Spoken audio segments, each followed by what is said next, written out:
Hello. Today I will show you one of my favorite recipes for Christmas. It's a traditional cookie recipe, one that I grew up with and one that I have made for many years. I make it every Christmas and I'm excited to share my recipe with you. I have to melt down the butter. I always take 1 stick of salted and 1 stick of unsalted butter so that it doesn't get too salty, but it does need some salt, for the flavor.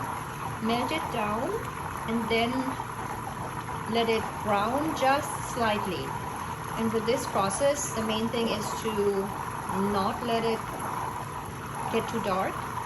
I don't know if you have done it ever, you will know that all of a sudden a point is reached where it just turns and it becomes dark really quick.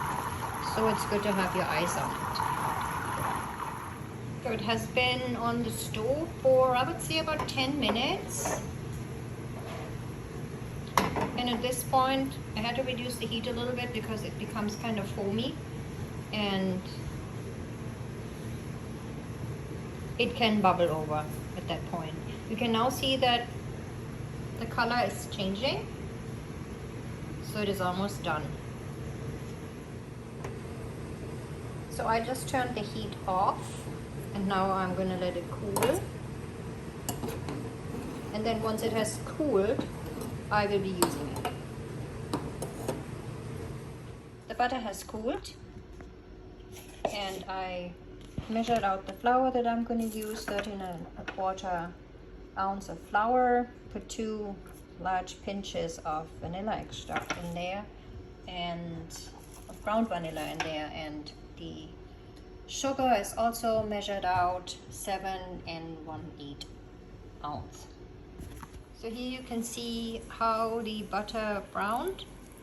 You couldn't see that when I showed you the cooled butter, but now that I'm starting to mix it, you can see that the darker parts of the butter, they had all sunken down to the bottom of the little pot. I'm going to start combining it.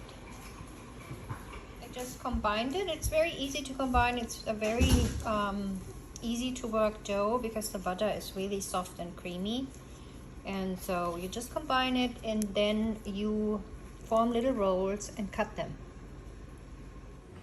So these are the rolls that you have to form, and then you just cut small slices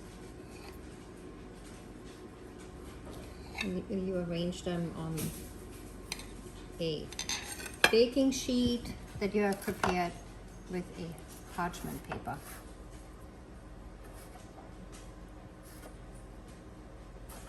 That's good. The cookies were baked at 320 degrees for about 17 minutes. It's a delicious recipe that I really enjoy every Christmas. We call it Heidesand. It's a German recipe and I hope you will enjoy it too. Just make sure when you take them out of the oven, you leave them on the cookie sheet before you take them off, because they're going to be very soft and they will just crumble if you take them off too early.